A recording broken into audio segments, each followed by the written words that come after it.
この動画はウェセックス王国の歴史、ウェールズ公国の歴史の続きです。ウェセックス王国の歴史、ウェールズ公国の歴史は画面右上のボタンを押すか概要欄から見ることができます。どうもこんにちは。今回はイングランド王国について解説します。イングランド王国は927年から北海帝国に併合される1016年までと、1042年からイングランド共和国に変わる1649年までと、1660年からスコットランドとの合同でグレートブリテン王国に変わる1707年までの間存在した国です。国旗と国章はこちらです。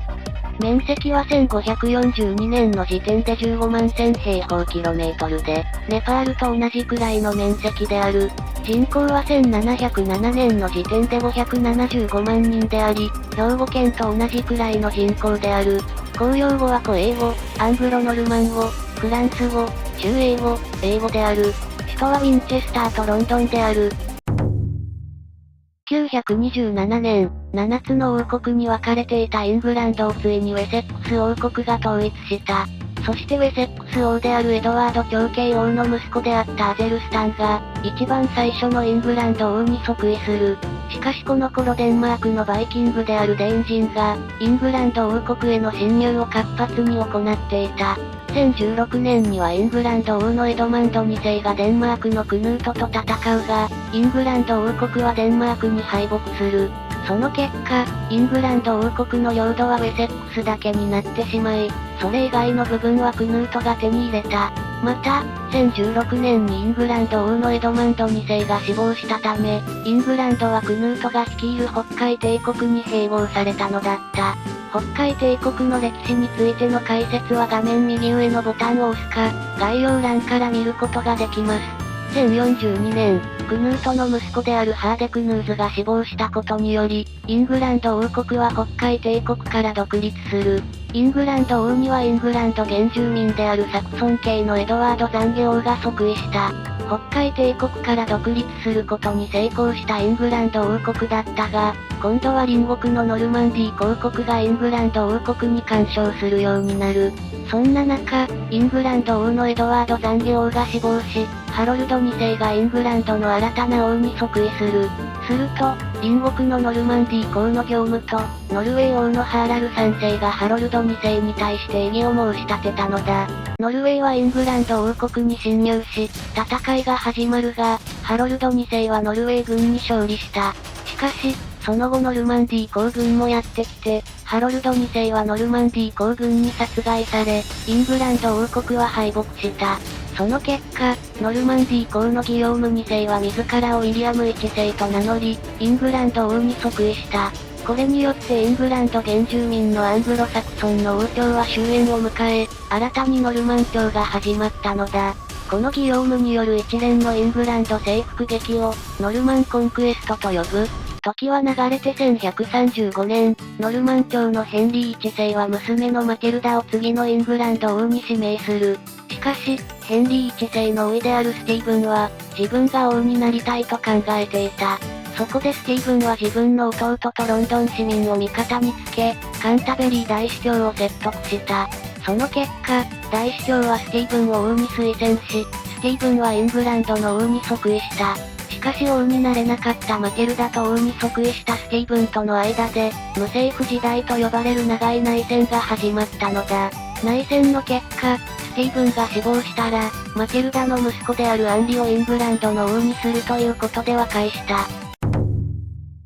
先ほどの協定通り、スティーブンが死亡した後アンリがヘンリー2世としてイングランド王に即位し、プランタジネット朝が始まった。ヘンリー2世はイングランド王になる前はフランス王の臣下であったため、フランス王のルイ7世との関係は悪くなってしまう。しかしヘンリー2世はフランスにおいても、ノルマンディー公国やアンジュ伯領を所有しており、さらにフランス王のルイ7世の王妃である、アリエノール・デキテーヌと結婚することで、彼女の持つアキテーヌ公領までをも獲得していた。しかしその後イングランド王がジョンになった時代には、先ほどの領土はフランス王国に取られてしまい、フランスにおける領土はアキテーヌの中心地であるガスコーニュのみとなってしまったのだ。さらに、先ほどの領土をめぐってフランスとイングランドが抗争を行っていた際は、ジョンは国内の貴族に重税を課していた。そこで貴族の不満が爆発し、イングランド王は議会の承認なしに課税を行ってはいけないとする法律が貴族によって作られた。この法律をマグナカルタと呼ぶ。マグナカルタは貴族が王の権限を制限した法律であり、民主主義に近づいた例の一つとして世界的に有名である。また、イングランド王がジョンからヘンリー3世に変わった後も、フランスから来た貴族のシモン・ド・モンフォールによって反乱が起こされた。反乱の結果、貴族と聖職者しか入れなかったイングランド議会に、市の代表者や都市の代表者が入れるようになった。イングランド王のエドワード1世は、1277年にウェールズ公国侵攻を開始し、イングランドはウェールズ公であったルウェリンを殺害する。そしてイングランド王国はウェールズを併合したのだ。そして1301年からイングランドの王太子は自らをウェールズ公と名乗るようになり、現在でもイギリス王太子はウェールズ公である。1328年、フランスの王朝であるカペイ朝が断絶し、新たにフランスでバロア朝が始まった。そしてフランスではバロア朝のフィリップ6世が即位する。するとイングランド王のエドワード3世は、フィリップ6世に対して自分がフランス王であると主張したのだ。それを聞いたフランスはスコットランドと共に、イングランドの持つアキテーヌ領の没収を宣言する。そしてフランスは宣言通りアキテーヌに侵攻を開始したため、イングランド王国はフランス王国に宣戦布告したのだ。この戦争を100年戦争という。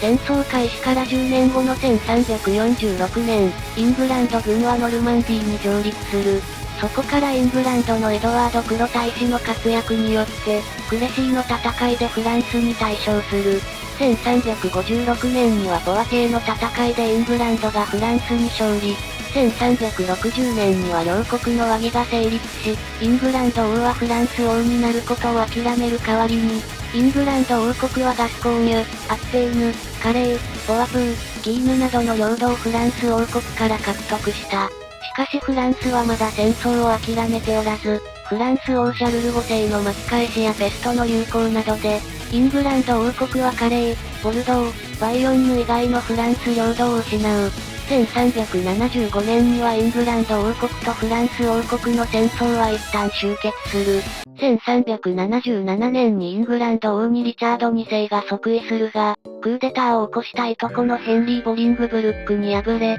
逮捕されてしまう。そしてヘンリー・ボリングブルックがヘンリー4世として新たなイングランド王に即位し、ランカスター朝が始まる。その後、イングランド王のヘンリー5世はイングランドで起きた反乱の件や、100年戦争の件でフランス王国に賠償を求める。賠償として請求したのは、フランスの領土やフランスの王位だったのだ。その賠償請求をフランスはもちろん拒否する。するとイングランド王国は休戦状態だった100年戦争を再開し、フランスへの侵攻を開始する。1415年にアジャンクールの戦いでイングランドはフランス軍に大勝し、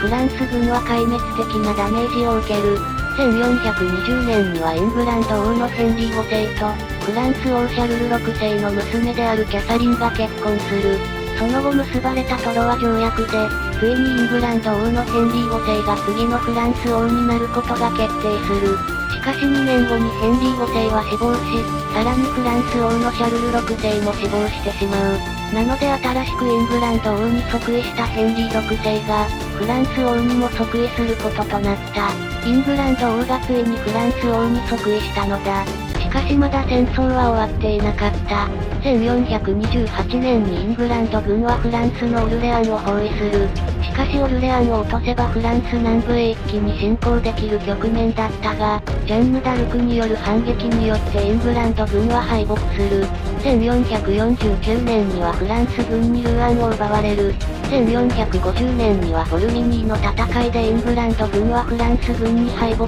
し、ノルマンディーを奪われる。1453年、カスティヨンの戦いでイングランドは敗北し、フランスにおけるイングランドの拠点はカレーのみとなってしまった。こうして100年にわたる100年戦争は終結し、イングランド王のヘンリー6世はフランス王から退位させられた。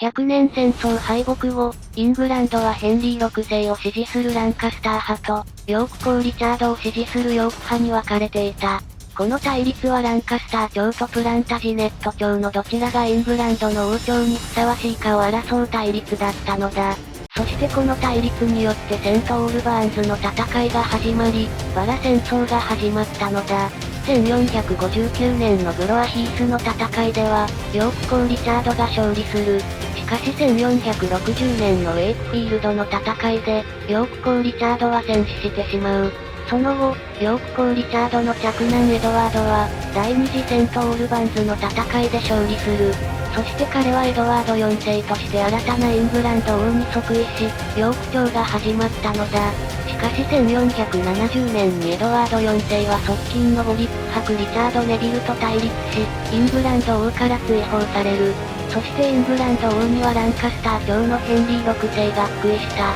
エドワード4世は1471年に反撃を行い、バーネットの戦いでゴリック伯ネビルを倒す。さらに、デュークスベリーの戦いでランカスター派に勝利し、エドワード4世は再びイングランド王に復位した。そしてその王位を息子のエドワード5世が継承したが、議会はその王位継承は無効であるという議決を発表する。そして議会がイングランド王に選んだのは、エドワード5世の叔父であるグロスター公リチャードであった。彼はリチャード3世としてイングランド王に即位するが、1485年にボズワーズの戦いが起きる。その戦いでランカスター派のリッチモンド伯ヘンリー・ジューダーと戦っている際に、リチャード3世は戦死してしまったのだ。そしてリッチモンド伯ヘンリー・ジューダーはヘンリー7世としてイングランド王に即位し、ジューダー朝が始まる。ヘンリー7世はヨーク家のエドワード5世の姉であるエリザベスと結婚し、敵対していたヨーク派を取り込んでいった。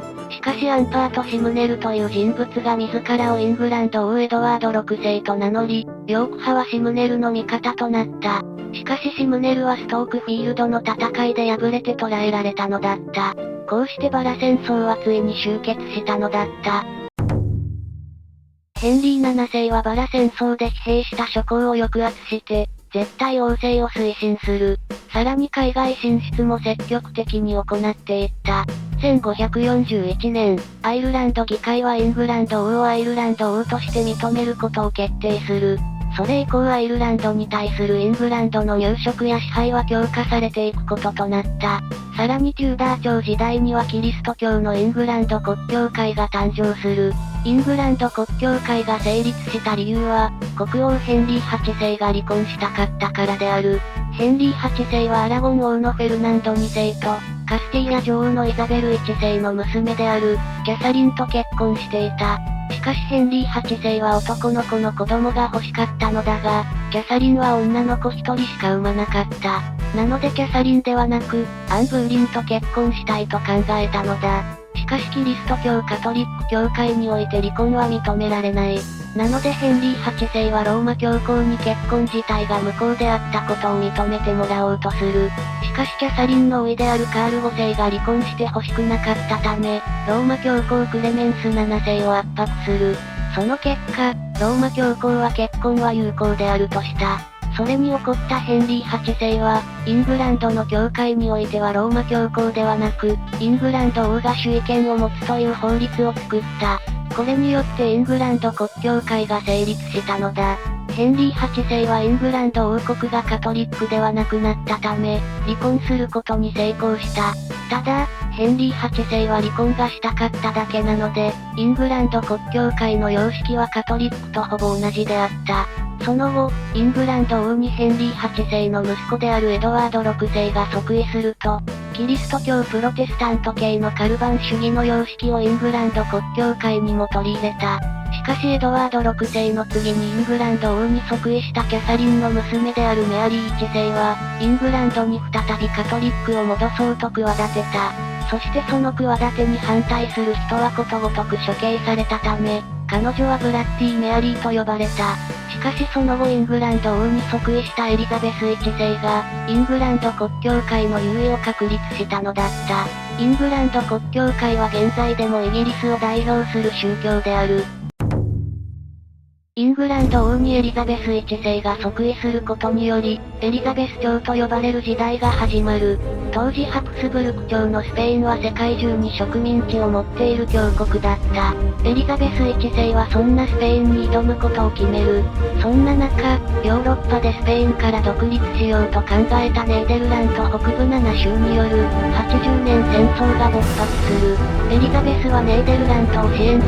それを見たスペイン国王フェリペ2世は、イングランド侵略を目指して無敵艦隊と呼ばれる海軍を送った。しかしスペインの無敵艦隊はアルマダの海戦においてイングランド海軍に大敗してしまう。世界最強の海軍力を持つスペインは、イングランドに敗北したことで海軍力が大幅に低下することとなった。そしてスペインに勝利したことによりイングランド王国の国際的地位は高まっていった。エリザベス1世は歴史的な勝利を収めたのだ。その後エリザベス1世は自分の立場が利用されることを嫌がり、生涯独身を貫いた。その結果、エリザベス1世に子供が生まれなかったので、テューダー朝は滅亡した。そこでテューダー朝初代国王のヘンリー7世の血を引くスコットランド王のジェームズ6世が、ジェームズ1世としてイングランド王に即位した。そしてイングランド王国とスコットランド王国は、王が同じ状態である同君連合になった。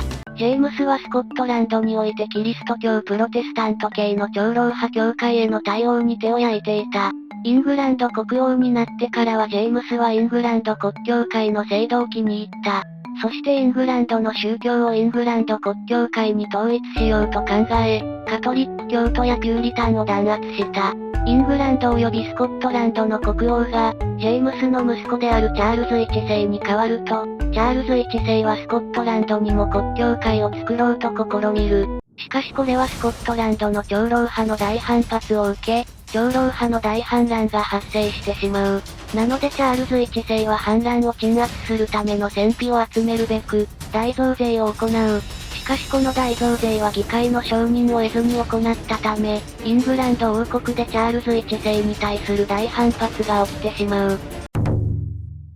議会はチャールズ1世に対して、勝手に逮捕したり増税を行うのはやめるようにお願いする、権利の請願を提出する。それに怒ったチャールズは議会を解散させ、それから12年間議会は開かれなくなってしまう。1640年、スコットランドで再び大反乱が発生し、再び戦費が必要になったが、今回は議会の承認を得てから増税を行おうと考えた。しかし議会はもちろん増税に反対し、チャールズ1世はまた議会を解散したのだ。その後議会が開かれると、議会側は解散させられたくないので作戦を変更する。増税の承認をちらつかせながら、国王に今までのことを反省してもらい、議会や法を尊重してもらうという作戦である。しかし国王の態度は変わらないどころか、法を無視して反国王派の議員5人を逮捕しようとしたのだ。そんな国王を見て議会はロンドンにて軍備を整え始め、